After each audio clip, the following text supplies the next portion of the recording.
a cure for the community. So we want as many people to get the vaccine as possible. So read Powernomics, have your kids get introduced to empowering ideas as opposed to the disabling ideas that they get in the public school system. So I want to ask you this, Dr. Anderson. Okay. You mentioned something that was really interesting to me. You talked about a couple of things. You talked about the benefits that people seek when they want to align themselves with Blackness. And again, you talked about the Democratic Party plan. I'm glad you discussed that. When I read it, for example, I read Ice Cube's contract with Black America, which I appreciated because it was very specifically Black. It has specific solutions. It was well done. And then I looked at Joe Biden's plan, which really came off like a McDonald's commercial to me. It really came off as something that was as generic as possible. A McDonald's cheeseburger and an order of fries is not the same as a home cooked meal that's designed, specifically for your culture, for your people, to keep you healthy. So with that said, though, you talked about benefits of aligning with Blackness, all this diversity, the economic benefits they get taken. It made me think about a story that I covered just today, actually.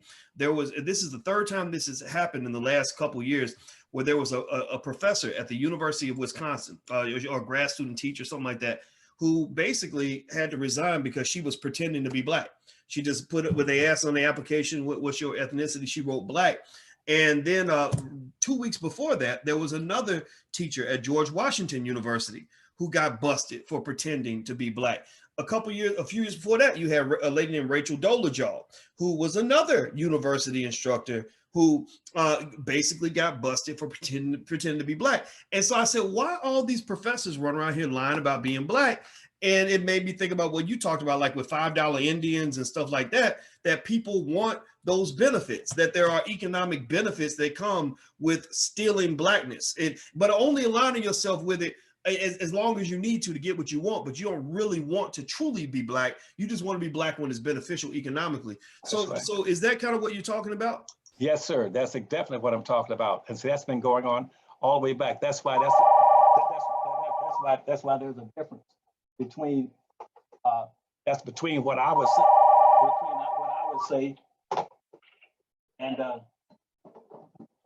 say and what either the Democratic Party or Republican Party going to say. What I would say and what the Democratic Party and the Republican Party would say. See, I don't play those games. I'm too old and I don't have the interest or the patience or the energy to play games with people anymore. Now, if they don't like what I say, that's tough. That's tough. I don't care. What I'm telling you right now is the point is that everybody's, all these strategies from all these so-called liberal Blacks, as well as the conservative Blacks and the white society, they've taken all these policies that should have been for Black folk and they've abused them and corrupted them. Like the whole civil rights movement is nothing but a corruption now for what it should have been. I've told you that before. It's a corruption. The civil rights movement civil rights was for Black folk, B-L-A-C-K. It was not for African Americans, it wasn't for Jamaicans, it wasn't for Chinese or Muslims or anybody, just Black folk. It was supposed to be reversing the Dred Scott decision of 1857. Reversing it, because why? Because the Supreme Court, when their racist ways, said in 1857 in the Dred Scott decision, in the court before the courts, he said they ruled that Black people had, now listen now, I didn't say African American about it, I said Black people had no rights that white people were bound to respect and appreciate, because in the Constitution, the whole point of slavery was to transfer everything into the hands of whites. The land, the labor, the property, wealth, money, businesses, every opportunity, rights and privileges were to be transferred into the hands of white society. So Black folk had no rights.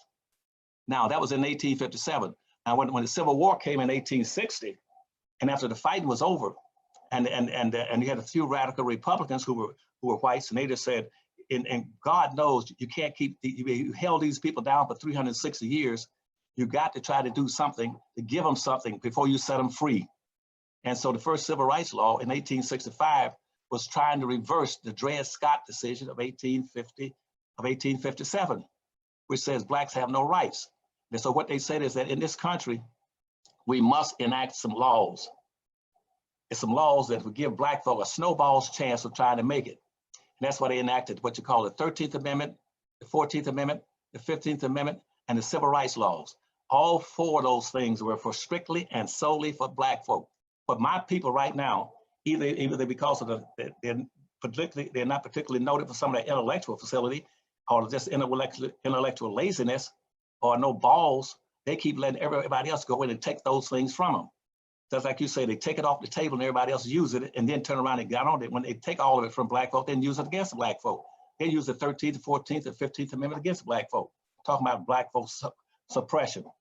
And when you look, if you go to the Constitution, you find out the second in the 14th Amendment, the second clause there says that anybody suppresses you, that they will lose almost all their damn votes in election in a national election.